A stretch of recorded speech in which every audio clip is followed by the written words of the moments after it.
Hello प्यारे विद्यार्थियों, good morning, नमस्कार, राधे राधे। आप सभी का फ्यूचर कोचिंग क्लासेस के इस ऑनलाइन प्लेटफॉर्म पे एक बार पुनः स्वागत है।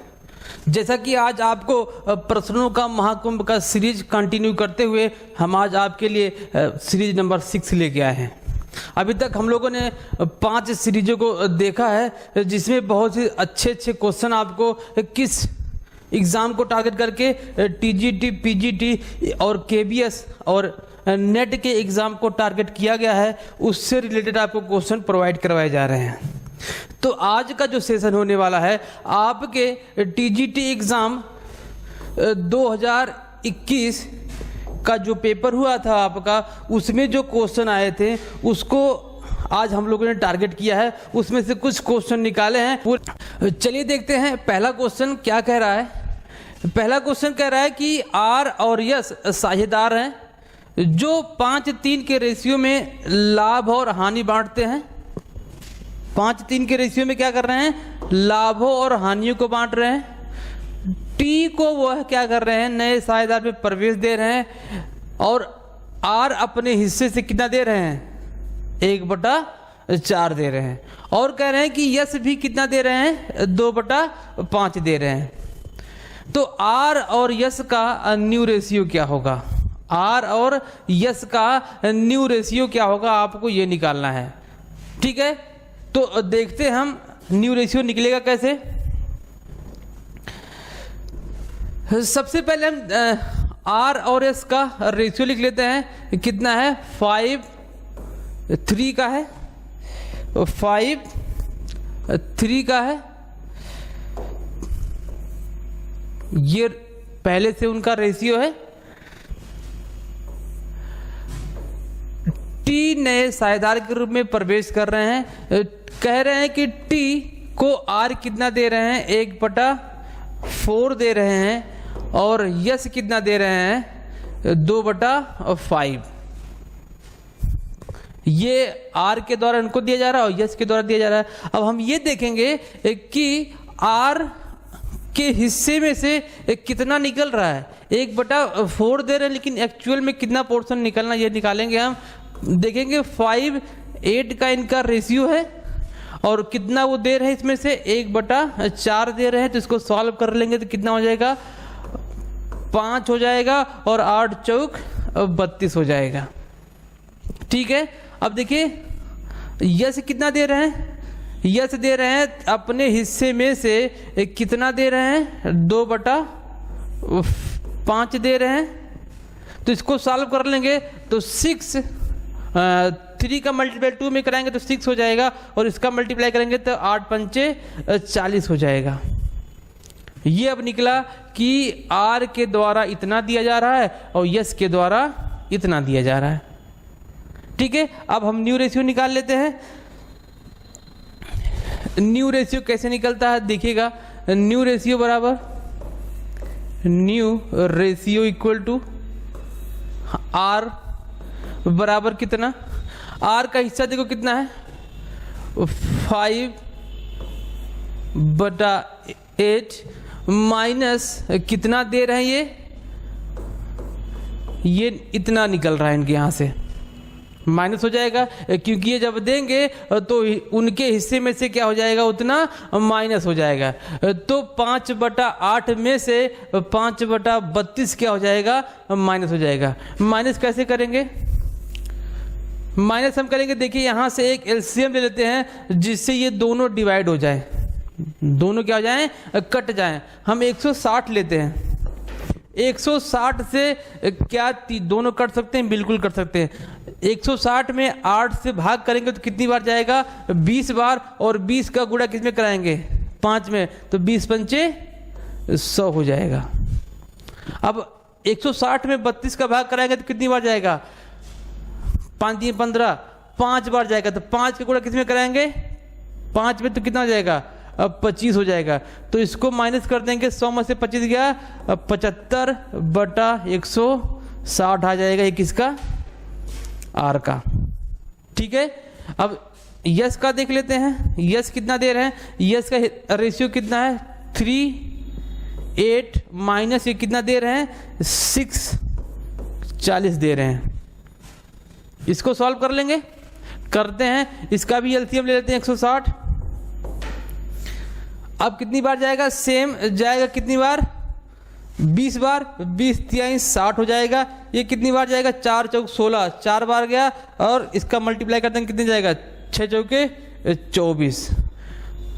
अब 60 में से कितना निकाल देंगे, 24 निकालने कितना आ जाएगा, 36 आ जाएगा। 1/60 हो जाएगा। किसका निकल गया, ये यस का निकल गया। अब टी आए हैं, टी का कितना भैया, टी पार है कितना, ये देख लीजिए 5/32 पा रहे थे आर से, यस से कितना मिल रहा था, 640 मिल रहा था। इसको सॉल्व कर लें, इसका भी क्या कर लें, हम एलसीएम निकाल लें। जी सर निकाल लीजिए। कितना, 160 ले लिया, डिवाइड करेंगे कितनी बार जाएगा, 5 बार जाएगा, तो पंचम 25 हो जाएगा। प्लस करेंगे, ये प्लस का सिंबल है, अब प्लस करेंगे कितनी बार, 4, तो 6 चौके 24, तो कितना हो जाएगा, 25 और 24 49 हो जाएगा। 49/160, तो रेशियो क्या बन जाएगा, 75 36 49। तो रेशियो क्या बना, आर एस टी का 75 36 और 49 का रेशियो बना। देखते हैं ऑप्शन में क्या है। ऑप्शन नंबर 2 आपका क्वेश्चन का सही है। ऑप्शन नंबर 2 आपका आंसर सही है, 75 36 और 49। ठीक है, चलिए अगले क्वेश्चन पे चलते हैं।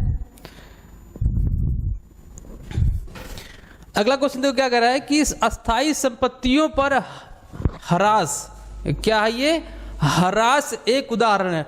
Depreciation on fix asset is an example of, is an example of, किसका एग्जाम्पल है जो ये डेप्रिसिएशन लगता है, किस पर, अस्थाई संपत्तियों पर जो डेप्रिसिएशन चार्ज होता है वो किसका एग्जाम्पल होता है।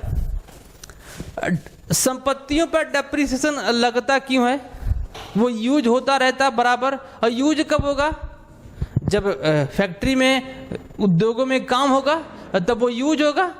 और यूज क्यों होगा, लाभ को बढ़ाने के लिए, इनकम को इंक्रीज करने के लिए ये संपत्तियां यूज होती हैं, अस्थाई संपत्तियां। और आपको पता है जब आय को बढ़ाने के लिए, जब आय को बढ़ाने के लिए कोई भी एक्सपेंस होगा तो वह एक्सपेंस क्या कहलाएगा, आपका आयगत एक्सपेंस कहलाएगा, रेवेन्यू एक्सपेंडिचर कहलाता है। आय, एक बार फिर से सुनिएगा, आय को इंक्रीज करने के लिए, इनकम को इंक्रीज करने के लिए कोई भी एक्सपेंस जब किया जाएगा वह कौन सा एक्सपेंस कहलाएगा, रेवेन्यू एक्सपेंडिचर कहलाएगा। बात समझने। अब पूंजीगत क्या होता है सर, पूंजीगत का मतलब होता है कि ऐसा एक्सपेंस जो अस्थाई संपत्तियों के संबंध में किया गया हो। जैसे हमने मशीनरी परचेज किया, अभी तक हमने उसका यूज नहीं किया है, जब तक यूज नहीं किया गया है तब तक उस पर जितना भी खर्चा होगा वो क्या कहलाएगा, आपका पूंजीगत व्यय कहलाएगा। जैसे फैक्ट्री हमारे इस अंबेडकर नगर अकबरपुर में है, अकबरपुर में मैंने एक बड़ा सा फैक्ट्री लगा दिया और मैं वह फैक्ट्री में मशीन कहाँ से परचेज कर रहा हूँ, मुंबई से परचेज कर रहा हूँ। मुंबई से मैं परचेज करके लेके आ रहा हूँ, उस पर वहाँ पर उस मशीन को लदाने में और उस पर उसको लाने का किराया जो भी खर्च होगा उसकी अलग से एंट्री पास नहीं होगी, वह क्या होगा, मशीन के कॉस्ट में जुड़ जाएगा। क्यों जुड़ जाएगा, क्योंकि वह नेचर उसका क्या है, कैपिटल नेचर का एक्सपेंडिचर है। किस नेचर का है, कैपिटल नेचर का एक्सपेंडिचर है, इसीलिए उसकी कोई भी अलग से जनरल एंट्री या उसका अलग से कोई लेखा नहीं होता है, बस उसके कॉस्ट में वो जुड़ जाता है। अब मैं मशीन को लेके आया, अभी तक भी मेरे फैक्ट्री में अकबरपुर में आ गया, अभी मैंने यूज नहीं किया, अब मैं उसका फाउंडेशन कराऊंगा।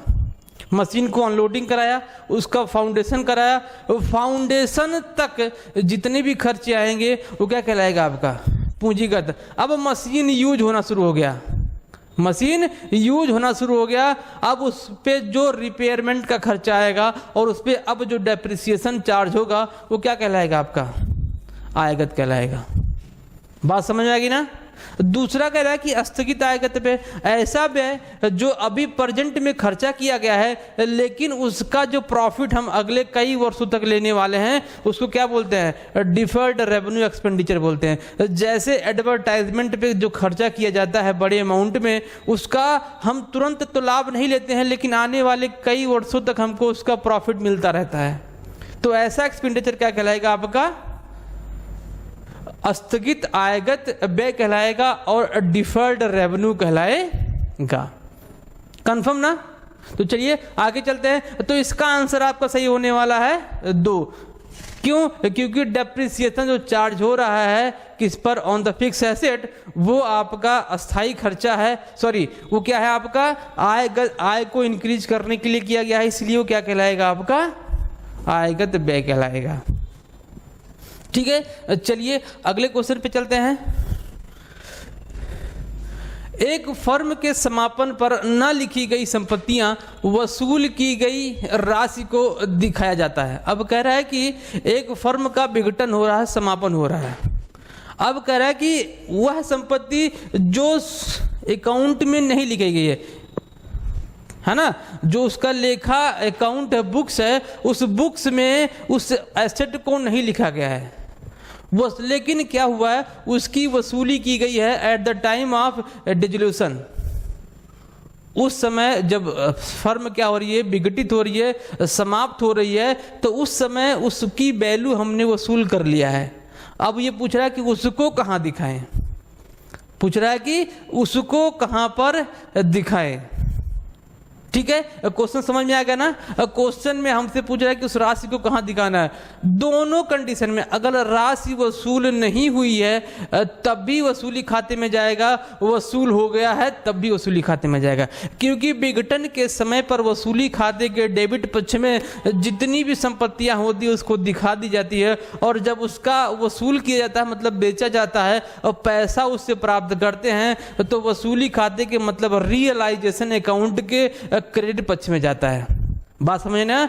कि जब संपत्तियों से पैसा रिसीव किया जाता है, वसूल किया जाता है, वसूल कब किया जाएगा? उसको बेच देंगे। क्या कर देंगे? उसको बेच देंगे तो पैसा प्राप्त होगा। वो पैसा जो प्राप्त होगा वो कहाँ जाएगा? वसूली खाता के क्रेडिट पक्ष में जाएगा। वसूली खाता के क्रेडिट पक्ष में। अगर यहीं पे क्वेश्चन पूछता कि भाई आप वो जो संपत्ति नहीं लिखी गई है कहाँ पर? समापन के समय।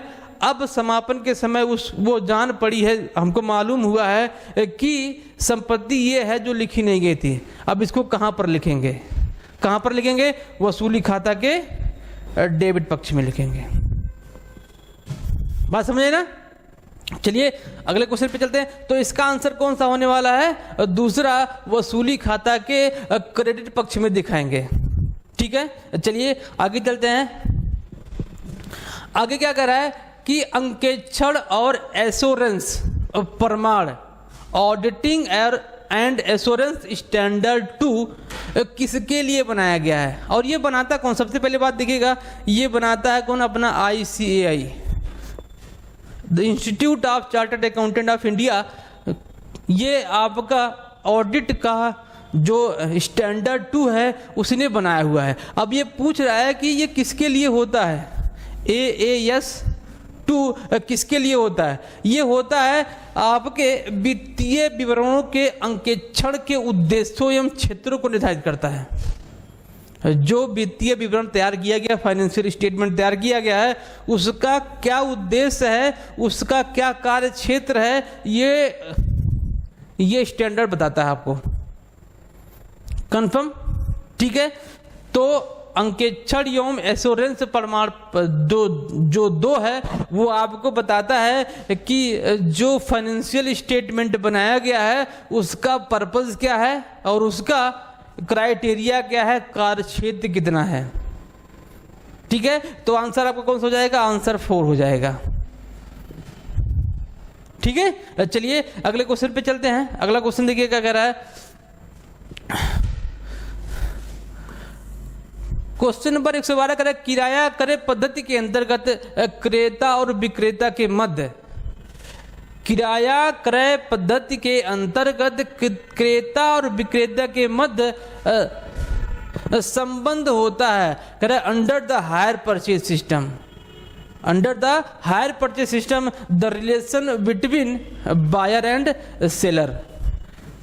हायर परचेज सिस्टम क्या होता है? जब कोई क्रेता किस्त पे किसी वस्तु को खरीदता है या संपत्ति को खरीदता है और किस्त वाइज उसका पैसा पेमेंट करता है, तो वो क्या कहलाता है? हायर परचेज सिस्टम कहलाता है। ठीक है, इसमें कह रहा है कि जो क्रेता और विक्रेता का संबंध होगा वो किस प्रकार का होगा? क्या लेनदार और देनदार होगा? जी नहीं, बिल्कुल नहीं। यहाँ पर लेनदार और देनदार वाला सिस्टम नहीं है। क्या बंधक रखने वाला या बंधक रखवाने वाला का सिस्टम होगा? नहीं, बिल्कुल नहीं। यहाँ पर संबंध होने वाला है निक्षेपी और निक्षेप गृहता का। बेलर और बेली का संबंध होता है हायर परचेज सिस्टम में। ठीक है, हायर परचेज सिस्टम में क्रेता और विक्रेता में जो होता है वो क्या होता है? निक्षेपी और निक्षेप गृहता का संबंध होता है। ठीक है, तो देखिए हायर परचेज सिस्टम होता क्या है? हायर परचेज सिस्टम में क्रेता को माल की सुपुर्दगी दे दी जाती है और उससे एक monthly wise, yearly wise, quarterly wise जैसा भी वो कंफर्टेबल फील करे उसके अकॉर्डिंग क्या हुआ बना दिया जाता है, किस्त बना दिया जाता है और किस्त वाइज पेमेंट किया जाता है। लेकिन माल की सुपुर्दगी तो दे दी गई, लेकिन क्या होता है इस सिस्टम में क्रेता माल का ऑनरशिप तभी प्राप्त करेगा जब वह किस्त की लास्ट वाली पेमेंट कर देगा। लास्ट पेमेंट जब तक नहीं करेगा तब तक जो बायर है वो ऑनरशिप प्राप्त नहीं कर सकता है। और इस कंडीशन में यदि क्रेता के द्वारा कुछ त्रुटि पाई जाती, क्रेता कुछ त्रुटि करता है किस्त का पेमेंट करने में, तो विक्रेता क्या करता है? उस माल को वापस भी ले सकता है, उस माल को वापस भी ले लेता है। तो वो सिस्टम कौन सा होता है? हायर परचेज सिस्टम होता है। ठीक है, चलिए आपका आंसर क्या मिलेगा? निक्षेपी और निक्षेप गृहता का। अगला क्वेश्चन देखते हैं। अगला क्वेश्चन क्या कर रहा है? पार्षद नियम है मेमोरेंडम ऑफ एसोसिएशन इज या आर, क्या है बताइए? पार्षद सिमनियम कंपनी के लिए एक चार्टर होता है। क्या होता है? एक चार्टर होता है। जब कंपनी का पंजीकरण होता है उस दौरान यह बनाया जाता है। क्यों बनाया जाता है? कंपनियों के उद्देश्यों को निर्दिष्ट करता है कि कंपनी का उद्देश्य क्या है। इस उद्देश्य के लिए मेमोरेंडम ऑफ एसोसिएशन प्रिपेयर किया जाता है। ठीक है, इसका मूल कारण प्रिपरेशन का होता है कि कंपनियों के निर्देश को बताना होता है। कंपनियों के निर्देश को बताना होता है कि इसका मूल कारण क्या है। ठीक है, कंपनी एक्ट 2013, कंपनी एक्ट 2013 के सेक्शन 12 में इसका उल्लेख किया गया है। के 12 सेक्शन में इसका उल्लेख किया गया है कि इसको बनवाया क्यों जाया जाता है। इसलिए बनाया जाता है जब कंपनी का रजिस्ट्रेशन या पंजीकरण होता है तो कंपनी का क्या पर्पस है, उसका क्राइटेरिया, कार्य क्षेत्र कितना है, तो ये पार्षद सीमा नियम के द्वारा जाना जाता है। ठीक है, चलिए अगले क्वेश्चन पे चलते हैं। उम्मीद है कि आपको ये क्वेश्चन समझ में आएगा। तो इसका आंसर हो जाएगा कंपनी का एक चार्टर होता है पार्षद सीमा नियम, मेमोरेंडम ऑफ एसोसिएशन। ठीक है, आगे चलते हैं। अगला क्या कह रहा है? मैस्लो की आवश्यकताओं के अनुक्रम को तार्किक ढंग से पुनर्व्यवस्थित कीजिए। ये देखो क्वेश्चन आ गया। मैस्लो ने आवश्यकता का सिद्धांत बताया है। क्या क्या दिया उन्होंने? मैस्लो ने आवश्यकता के सिद्धांत को बताया है और ये कह रहा है कि जो आवश्यकता का सिद्धांत है उसका क्रम पुनर्व्यवस्थित कीजिए। ठीक है, पुनर्क्रम देखते क्या आता है। पहला आपका होता है, पहले नंबर पे ही क्या होता है, शारीरिक आवश्यकताएं होती हैं। शारीरिक आवश्यकताएं जिसमें भोजन, कपड़े आदि को शामिल किया गया है। ठीक है, दूसरा आपका क्या है, सुरक्षा संबंधी, मतलब ये पहले नंबर पे हो जाएगा। ये दूसरे नंबर, सुरक्षा का मतलब किससे लिया गया है, उसके नौकरी की सुरक्षा की बात उसमें की गई है। किसी भी कर्मचारी के नौकरी की सुरक्षा की बात यहाँ पर की गई है कि उसके नौकरी की कितना सेफ्टी है। ठीक है, अगला बताया गया है आत्मसम्मान। ये आत्मसम्मान आपका तीसरा क्रम नहीं है, आपका 4 नंबर का तीसरा क्रम है।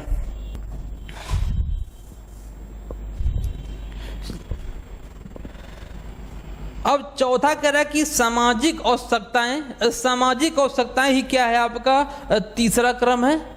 सामाजिक आवश्यकताओं का मतलब कि लोगों के द्वारा प्यार और अपनेपन का इसमें आवश्यकताएं बताई गई हैं कि कोई भी जब कर्मचारी होगा उसके प्रति अपनापन और प्यार का माहौल बना के रखना है। क्यों, ऐसा क्यों होता है? इससे होता है कि जब कोई भी ऑनर किसी कर्मचारी के साथ अपनेपन या प्यार मोहब्बत बना के रखेगा तो उसके काम करने की इफिशियंसी इंक्रीज हो जाती है। ठीक है, इसलिए सामाजिक आवश्यकताओं में मैस्लो ने किसको शामिल किया तीसरे नंबर पर, मैस्लो ने अपनी आवश्यकताओं के सिद्धांत पर सामाजिक को तीसरे नंबर पर रखा है। ठीक है, और चौथे नंबर पर देखते हैं आपका आत्मसम्मान। क्या है आपका? आत्मसम्मान होगा। ये आपका चौथा नंबर होगा। आत्मसम्मान आपको सबको पता है आत्मसम्मान क्या होता है। ठीक है, और 5वें नंबर पर आपका रखा गया है आत्म उपलब्धि, मतलब कि आत्म साक्षात्कार को, इसको कहते हैं आत्म साक्षात्कार भी कह सकते हैं। ठीक है, तो ये क्रम आपका है पहला, दूसरा, तीसरा एंड चौथा एंड पांचवा। तो ऑप्शन में देखते हैं कौन सा है। ऑप्शन पहला ही आपका क्या हो जाएगा, सही हो जाएगा। ऑप्शन पहला ही आपका सही हो जाएगा कि किसी को कौन से क्रम पर मैस्लो की आवश्यकता सिद्धांत के अनुसार रखा गया है। ठीक है, तो चलिए आगे देखते हैं क्या होता है अगला क्वेश्चन। अगला क्वेश्चन कह रहा है कि दबाव अथवा भय पर आधारित अभिप्रेरणा क्या कहलाता है। आप किसी को दबाव डालकर या भय उत्पन्न करके काम कितने देर तक ले सकते हैं? बहुत ज्यादा समय तक तो नहीं ले सकते हैं। एक बार 2 बार काम करवा लेंगे, लेकिन नेक्स्ट टाइम वो आपको काम करने में असमर्थ दिखाई देगा। ठीक है, वह काम तो करेगा 1-2 बार, लेकिन उसके अंदर निगेटिव थॉट उत्पन्न हो जाएंगे। तो दबाव और भय के द्वारा जो भी मोटिवेशन होता है वो क्या कहलाता है आपका? ऋणात्मक कहलाएगा, निगेटिव मोटिवेशन कहलाएगा। मोटिवेशन बेस्ड ऑन फोर्स और फियर इज कॉल्ड, क्या कहलाएगा? निगेटिव मोटिवेशन कहलाएगा। ठीक है सर, धनात्मक मोटिवेशन क्या होता है? ऋणात्मक आप लोगों ने देखा, भय और डर से अगर कोई काम करवाया जाता है तो क्या होता है, वो निगेटिव। इसमें क्या होता है, उसकी एफिशिएंसी काम करने की धीरे धीरे डिक्रीज होती चली जाती है। इससे क्या होगा, कंपनी का लॉस होता चला जाएगा। उत्पादन का जो उत्पाद की क्वालिटी होगी वो कम होती चली जाएगी और उत्पादन का जो क्वांटिटी होगा वो भी कम मात्रा में होती चली जाएगी। क्यों? क्योंकि इससे किसी भी वर्कर, किसी भी कर्मचारी, एम्प्लॉय का उस काम करने का इफिशियंसी कम होता चला जाता है। अब धनात्मक में कार्य के प्रति प्रशंसा करके पदोन्नति कर उसका क्या कर दे, पदों को उन्नति कर दे, तो वो क्या होगा, धनात्मक अभिप्रेरणा होगा। इसमें उत्पादन की क्षमता बढ़ जाएगी, उत्पाद की क्वालिटी भी बढ़ जाएगी। और जो ये क्वांटिटी क्यों बढ़ेगी? इसलिए बढ़ेगी क्योंकि अगर कोई भी कर्मचारी प्रोत्साहित होता है, मोटिवेट होता है अच्छे तरीके से, तो उसके काम करने की इफिशियंसी ज़बरदस्त हो जाती है, बढ़ जाती है। तो इससे आपके व्यवसाय और उद्योग क्या होगा, फायदा होगा। तो ये क्या कहलाएगा आपका धनात्मक। दो और है, बाह्य और आंतरिक। आंतरिक अभिप्रेरणा का मतलब होता है कि जब किसी भी व्यक्ति के द्वारा स्वयं का निरीक्षण करके अपने कार्य के प्रति मोटिवेट करना, है ना, आत्मज्ञान के माध्यम से, आत्म अनुभूति के माध्यम से अपने अंदर किसी काम को करने के लिए उकसाना, तो क्या कहलाता है, आंतरिक मोटिवेशन कहलाता है। बाह्य मोटिवेशन क्या होता है, बाह्य मोटिवेशन जैसे काम वह व्यक्ति किया, उसको क्या कर दिया जाए, इनाम के थ्रू कुछ ना कुछ सम्मानित कर दिया जाए, तो किस कैटेगरी में आ जाएगा, बाह्य मोटिवेशन की कैटेगरी में आ जाएगा। ठीक है, यहां तक बात समझ आई।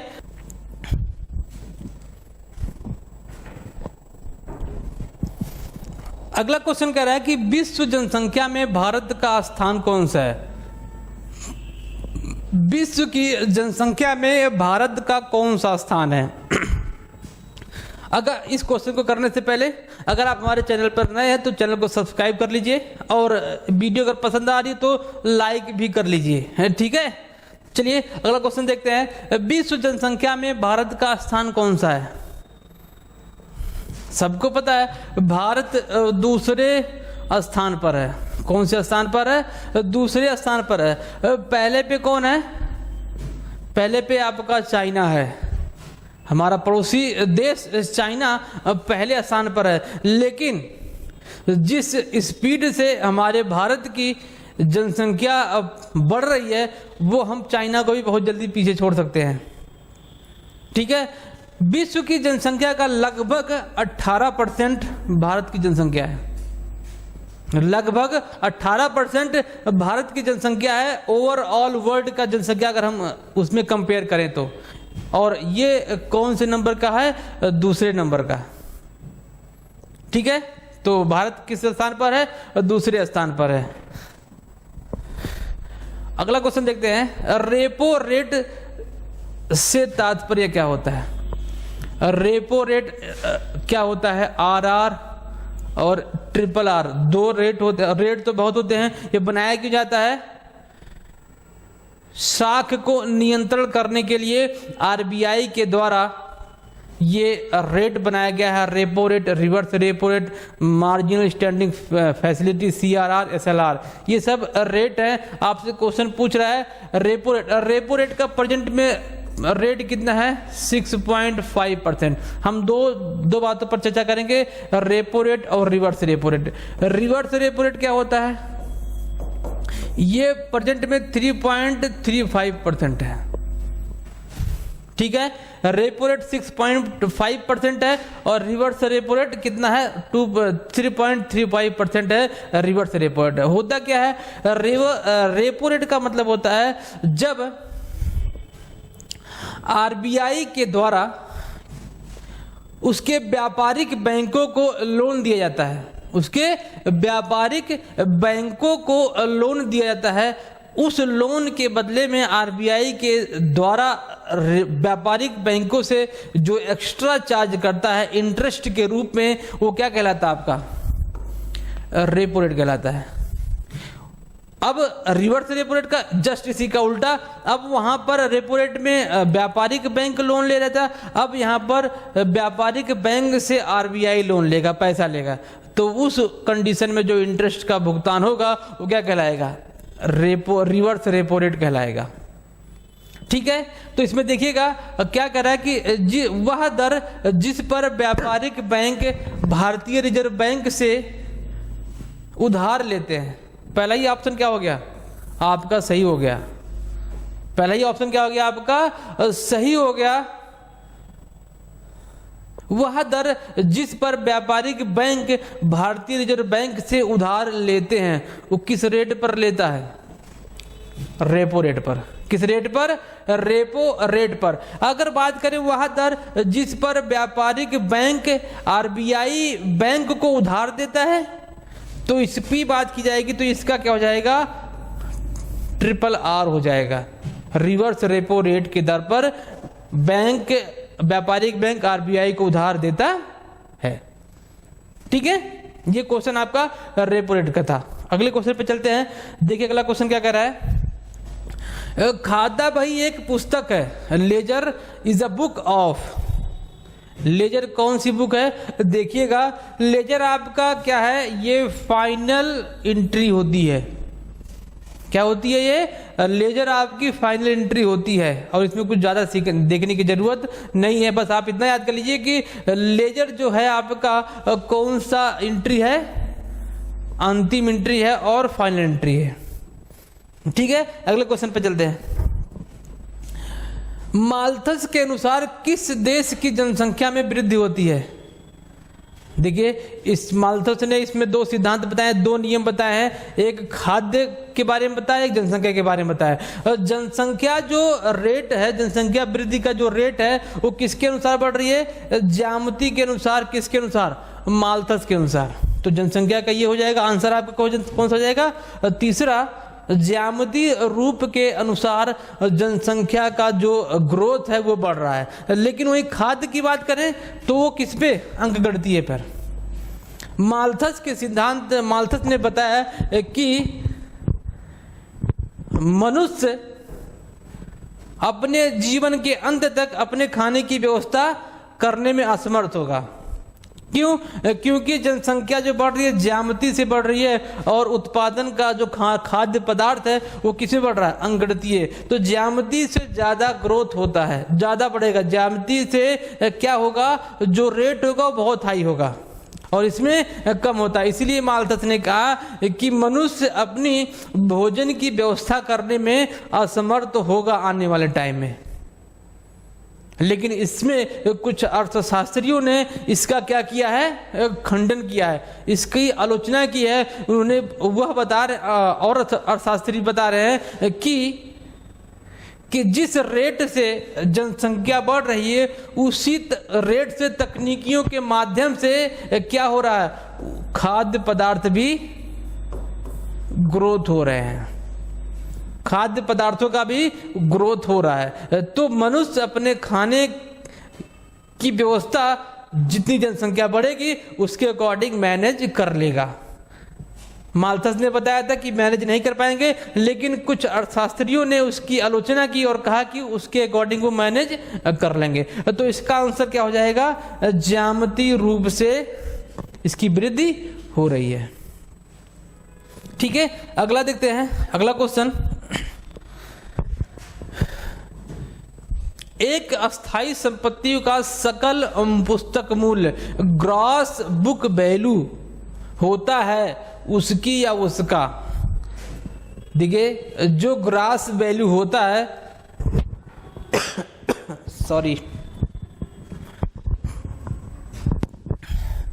किसी भी एसेट का जो ग्रॉस वैल्यू होता है पुस्तक में दिखाया जाता है, वह उसके ऐतिहासिक मूल्य पर दिखाया जाता है। किस मूल्य पर दिखाया जाता है? ऐतिहासिक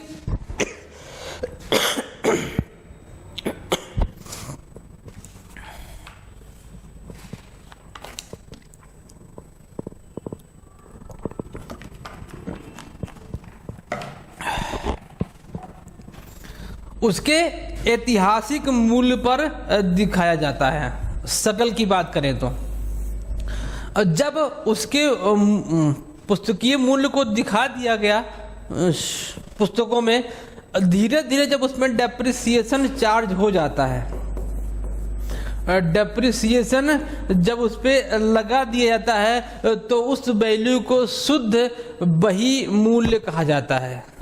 क्या कहा जाता है? शुद्ध बही मूल्य कहा जाएगा। मतलब कि यहाँ पर सकल के स्थान पर क्या हो जाएगा? शुद्ध हो जाएगा। कब? जब उसी एसेट की वैल्यू में डेप्रिसिएशन माइनस करके दिखाया जाएगा। ठीक है, तो वो शुद्ध वैल्यू दिखाया जाएगा। सकल का मतलब ऐतिहासिक लागत होता है। ठीक है, अगला देखते हैं। अगला कह रहा है कि दोहरा लेखा प्रणाली के अनुसार एक लिपिक रमेश को भुगतान किया गया वेतन according to the double entry system salary paid to clerk Ramesh is. जो रमेश को सैलरी पेड किया गया है वह है क्या? ऑप्शन देखते हैं। ऑप्शन में आपका real account, personal account, nominal account and both real and personal. अब आपको बताना है कि इसमें से कौन सा अकाउंट है। सैलरी यहाँ पर देखो, यहाँ पर रमेश नाम दिया है हमको, उससे मतलब नहीं है। हमने किस रूप में उसको पैसा दिया है? किसके रूप में? सैलरी रूप में। किसके? सैलरी के रूप में। और सैलरी आपका क्या होता है? एक्सपेंस होता है। और एक्सपेंस ध्यान रखिएगा कौन सा अकाउंट है? नाम मात्र का अकाउंट है। सैलरी कौन सा है? नाम मात्र का अकाउंट होता है। आप सबको पता है कि सैलरी हमारा क्या होता है? नाम मात्र का अकाउंट होता है। ठीक है, देखो हम इस पे चर्चा कर सकते हैं क्या? रियल अकाउंट में बिजनेस से संबंधित, व्यवसाय से संबंधित जितनी भी संपत्तियां होती हैं वह रियल अकाउंट में आती हैं। रियल अकाउंट का रूल कहता है कि आने वाले को डेबिट और जाने वाले को क्या करते हैं? क्रेडिट करते हैं। तो रियल अकाउंट में व्यवसाय से संबंधित जितनी भी संपत्तियां होंगी वह रियल अकाउंट में। और पर्सनल अकाउंट में नाम है, केवल नाम, चाहे वह कंपनी का नाम हो चाहे वह किसी व्यक्ति का नाम हो। तो किस में आ जाएगा? व्यक्तिगत खाते में। नाम मात्र नॉमिनल अकाउंट में क्या आता है? नॉमिनल अकाउंट में व्यवसाय से रिलेटेड जितने भी एक्सपेंस, प्रॉफिट, लॉस और इनकम होंगे वो आपके नॉमिनल अकाउंट में आएंगे। ठीक है, ये आपका क्वेश्चन था। तो इसका आंसर क्या हो जाएगा? Answer number 3, nominal account. Okay, चलिए आगे चलते हैं।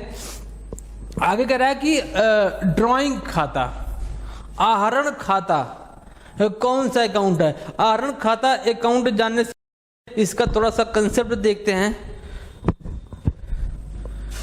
कंसेप्ट आहरण होता क्या है? जब व्यवसायी के द्वारा व्यवसाय से उसके डोमेस्टिक यूज के लिए यानी पर्सनल यूज के लिए व्यवसाय से अगर वह कुछ भी निकालेगा, चाहे वो कैश ही हो या फिर गुड्स हो या कोई एसेट निकाल रहा है, कुछ भी निकाल रहा है, तो उसे क्या बोला जाएगा?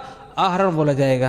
क्यों ऐसा क्यों कहा गया है? सेपरेट लीगल एंटिटी सिस्टम में ऐसा बताया गया है। सेपरेट लीगल एंटिटी सिस्टम कहता है कि यदि कोई भी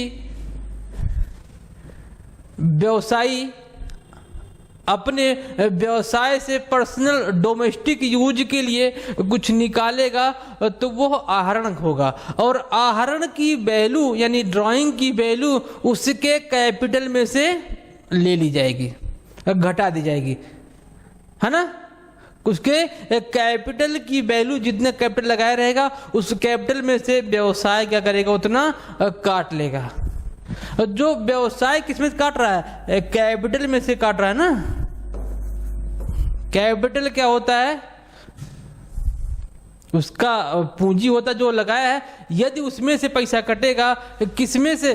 कैपिटल में से, तो वो किस कैटेगरी में आ जाएगा? व्यक्तिगत नेचर में आ जाएगा। पर्सनल अकाउंट के कैटेगरी में ये ड्राइंग आ जाएगा। क्यों? क्योंकि व्यवसायी अपना खुद यहाँ पर उसको यूज कर रहा है। ठीक है, तो ये क्या हो जाएगा? आपका पर्सनल अकाउंट हो जाएगा। अभी जस्ट मैंने चर्चा किया personal account, real account and nominal account. ठीक है, आगे चल देखते हैं।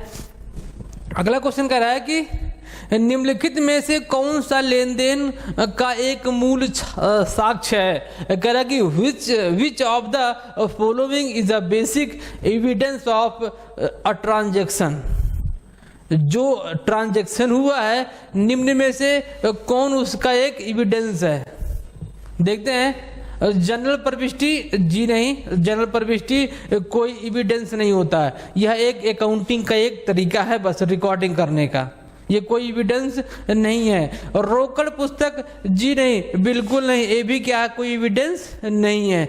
एविडेंस के तौर पर ही यहाँ पर रिकॉर्डिंग होता है। जो ट्रांजैक्शन हुआ है उसका जब कोई साक्ष्य होगा तभी क्या होता है, जर्नल एंट्री में, कैश बुक में जो अकाउंट बुक्स होते हैं उसमें रिकॉर्डिंग होता है, अदरवाइज रिकॉर्डिंग नहीं की जाती है। ठीक है, तो प्रमाणक जी ना तो पासबुक भी नहीं है, पासबुक भी नहीं है। कह रहा है कि प्रमाणक मतलब वाउचर। वाउचर क्या होता है, किसी भी ट्रांजैक्शन का एक एविडेंस कहलाता है। बात समझना है, तो वाउचर इसका क्या हो जाएगा, आंसर हो जाएगा। यह एक एविडेंस होता है। चलिए देखते हैं अगला क्वेश्चन, बड़ा लंबा चौड़ा क्वेश्चन दिख रहा है। 28 मार्च 2019 को आग लगने से 10,000 रुपये के मूल्य का रहतिया नष्ट हो गया। कोई स्टॉक था, स्टॉक में आग लग गया और स्टॉक जलकर नष्ट हो गया। ये तब लॉस हो गया। क्या हो गया, लॉस हो गया। बीमा कंपनी ने पूरा दावा स्वीकार कर लिया। बीमा कंपनी ने पूरा दावा स्वीकार कर लिया। 31 मार्च 2019 को अंतिम खाते बनाते समय उसे दिखाया जाएगा। अब कह रहा है कि at the last of end of year उसको दिखाएंगे कहाँ। ध्यान से क्वेश्चन पढ़िएगा, नहीं तो क्वेश्चन क्या हो जाएगा, गलत हो जाएगा। क्वेश्चन कह रहा है कि दावा केवल स्वीकार किया गया है, अभी मिला नहीं है, पैसे मिले नहीं है, अभी जस्ट केवल दावा एक्सेप्टेंस किया गया है, स्वीकार किया गया है कि हाँ आपका जो माल नुकसान हुआ है उसका हम पेमेंट कर देंगे, लेकिन किया नहीं गया है। लेकिन इसका जो माल नष्ट होता है उसके ट्रांजैक्शन कैसे होंगे, देखिएगा। जब माल नष्ट होता है उसको दो तरीके से दिखा सकते हैं, या तो आप परचेज में से माइनस कर दो या ट्रेडिंग अकाउंट के क्रेडिट पक्ष में उतना लॉस बाई फायर करके दिखा दो, लॉस बाई फायर। तो एक कंडीशन ये बन गया, कहां पर, ट्रेडिंग अकाउंट के डेबिट पक्ष में या तो माइनस करके परचेज में से दिखा दो या फिर क्रेडिट पक्ष में उसको दिखा दो। क्रेडिट पक्ष में दिखाना ज्यादा सुटेबल रहेगा, तो ट्रेडिंग अकाउंट के क्रेडिट पक्ष में दिखा देंगे उसको। पहला एक हो गया। दूसरा, यदि उसका क्लेम स्वीकार नहीं किया गया होता तो पीएल अकाउंट के डेबिट पक्ष में दिखा देते, उसी वैल्यू से पीएल अकाउंट के डेबिट पक्ष में दिखा देते, दो बार हो जाता। लेकिन यहां पर स्वीकार किया गया है, पूरा अमाउंट स्वीकार कर लिया गया है, तो इसको कहां दिखाएंगे, एक बार ट्रेडिंग अकाउंट के क्रेडिट पक्ष में दिखा देंगे और दूसरी बार बैलेंस शीट के एसेट पोर्शन में उसको दिखा देंगे। कैसे दिखाएंगे, पैसा रिसीव हो जाएगा तो बैलेंस शीट में बाई कैश करके दिखा देंगे, लेकिन अगर पैसा नहीं मिला है तो लॉस बाई फायर करके उसको यहां पर दिखा देंगे। ठीक है, और ब्रैकेट में क्लेम एक्सेप्टेंस भी करके लिख सकते हैं ताकि और क्लियर हो जाए। बात समझ में आई ना। तो इसका आंसर देखो, केवल व्यापारिक खाते में, जी बिल्कुल कभी नहीं हो सकता है ऐसा, केवल व्यापारिक खाते में जाए। दूसरा कह रहा है कि केवल लाभ हानि खाते में, जी नहीं, बिल्कुल ऐसा भी नहीं होगा। व्यापारिक खाते और लाभ हानि खाते में ऐसा हो सकता था जब यह स्वीकार नहीं करता, लेकिन यहाँ पर स्वीकार कर लिया तो ऐसा यहाँ पर भी नहीं होगा। तो तीसरा अगला कह रहा है कि व्यापारिक खाते एवं आर्थिक चिट्ठे, तो ये आपका ट्रेडिंग अकाउंट और बैलेंस शीट के एसेट पोर्शन में ये वाला पोर्शन चला जाएगा। ठीक है, चलिए अगले क्वेश्चन पे चलते हैं। अगला क्वेश्चन कह रहा है कि किसी विपरीत अनुबंध के अभाव में एक साझेदारी फर्म के समापन पर होने वाला पूंजी लाभ साझेदारों के बीच बांटा जाएगा। देखो, जब विपरीत अनुबंध होगा तो उसके अकॉर्डिंग बांटेंगे। जब उसका अभाव होगा, क्या होगा, जब उसका अभाव होगा तो किस रेशियो में बांटा जाएगा, इक्वल रेशियो में बांटा जाएगा। तो यहां पर कोई है, जी बिल्कुल, किस अनुपात में बांटा जाएगा, समान अनुपात में बांटा जाएगा। ठीक है, यदि पार्टनरशिप फर्म में साझेदारों के मध्य कोई एग्रीमेंट हुआ है, ठहराव बना है कि हम अपने प्रॉफिट एंड लॉस को इस रेशियो में बांटेंगे, तो उसमें बांटा जाएगा। यदि उसका लैपिंग है, अभाव है, तो किस रेशियो में, इक्वल में। ठीक है, अगला क्वेश्चन चलते हैं। अगला क्वेश्चन कह रहा है कि पुरानी मशीन की खरीद पर की गई मरम्मत और मरम्मत खाते में डेबिट कर दी गई, तो यह त्रुटि कौन सी है? जस्ट हमको दूसरा क्वेश्चन आज के सेशन में था कि capital expenditure and revenue expenditure, same यहाँ पर देखिएगा। कह रहा है कि पुरानी मशीन की खरीद पर की गई मरम्मत और मरम्मत खाते में क्या कर दिया गया? डेबिट कर दिया गया। भाई गलती हो गई, क्या हो गई? गलती हो गई। जब जब कोई मशीन खरीदा जाएगा और उसको जब तक यूज नहीं करेंगे, उस पर जितना भी खर्चा होगा मशीन की वैल्यू में वो ऐड हो जाएगा, ऐसा सिद्धांत कहता है, ऐसा आपका कंसेप्ट कहता है। तो अगर आपने मशीन की वैल्यू में ना जोड़कर रिपेयर की एक एंट्री अलग से कर दी, कह रहा है कि रिपेयर खाते में अलग से डेबिट कर दिया, इसने क्या किया? Repair account debit to cash कर दिया। क्या कर दिया? कैश कर दिया। तो गलती हुई ना? जी बिल्कुल। क्यों गलती हुई? गलती इसलिए हुई क्योंकि ये कैपिटल नेचर का आपका एक्सपेंडिचर है और कैपिटल नेचर के जितने भी एक्सपेंडिचर होंगे उसकी अलग से एंट्री नहीं होती है, एसेट की वैल्यू में बस वो केवल जोड़ दिया जाता है। तो पूछ रहा है कि ऐसी गलती कौन सी गलती है? ऐसी गलती कंसेप्चुअल गलती है। कंसेप्चुअल का मतलब सैद्धांतिक, प्रिंसिपल नहीं पता था। क्या नहीं पता था? प्रिंसिपल नहीं पता था। तो ऐसी गलती सैद्धांतिक गलती कहलाएगी। ठीक है, चलिए अगले क्वेश्चन पे चलते हैं। अगला क्वेश्चन अगेन देखो पार्टनरशिप से आ गया। कह रहा है कि एक साझेदारी के अवकाश ग्रहण के समय संपत्तियों एवं दायित्वों के पुनर्मूल्यांकन पर होने वाले लाभ को क्रेडिट किया जाएगा। भाई क्या हो रहा है? कोई पार्टनर अवकाश ग्रहण कर रहा है, कोई पार्टनर रिटायरमेंट ले रहा है, उस समय यह कह रहा है कि जब संपत्तियों का पुनर्मूल्यांकन होगा तो कह रहा है कि जो लाभ हानि क्रेडिट की गई है वो किस रेशियो में बांटा जाएगा, वो किस रेशियो में आपका तब बांटा जाएगा, आपसे ये क्वेश्चन पूछ रहा है। देखो अगर से कोई यहाँ पर ऐसा तो लगा नहीं कि PSR का कोई अभाव है, जी ऐसा नहीं है। जो उसका रेट होगा पहले से जो सभी साझेदारों में के पुराने लाभ हानि अनुपात में उसको क्या कर दिया जाएगा? बांट दिया जाएगा। जैसा आपस में समझौता हुआ होगा कि जो रेशियो बना होगा उसके अकॉर्डिंग सभी साझेदारों में क्या करना है? सभी साझेदारों में विद जो रिटायरमेंट हो रहा है उसके साथ और जो बचे हुए हैं सबको मिलाकर क्या कर देंगे? उसको बांट देंगे। कौन से अनुपात में? पुराने अनुपात में जो उनके बने थे, जो पूंजी खाता में पहले से शो कर रहे हैं।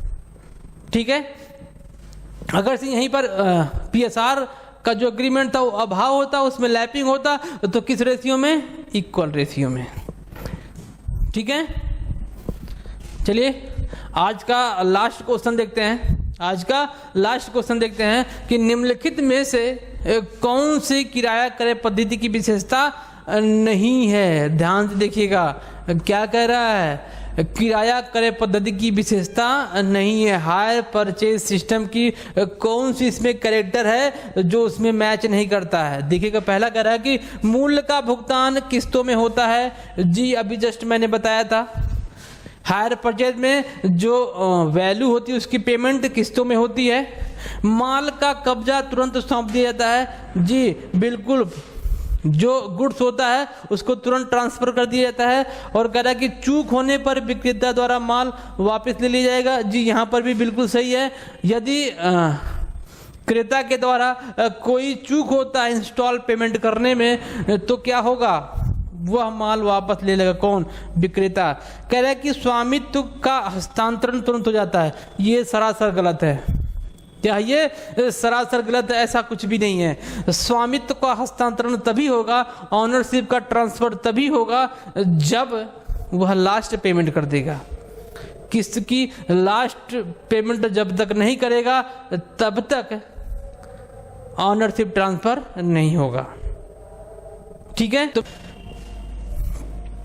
चलिए ये हमारा आज के सेशन का लास्ट क्वेश्चन था। उम्मीद है कि आप सबको हमारा वीडियो बहुत पसंद आया होगा। अगर वीडियो पसंद आ रहा है तो लाइक करिए और शेयर करिए। और हमारे चैनल पर अगर आप नए हैं तो सब्सक्राइब भी करिए और अपने दोस्तों के साथ इसको साझा भी करिए, मतलब कि शेयर भी करिए। ठीक है, तो मिलते हैं आपसे अगले वीडियो में नए क्वेश्चनों के साथ। तब तक के लिए जय Hind, thank you for watching.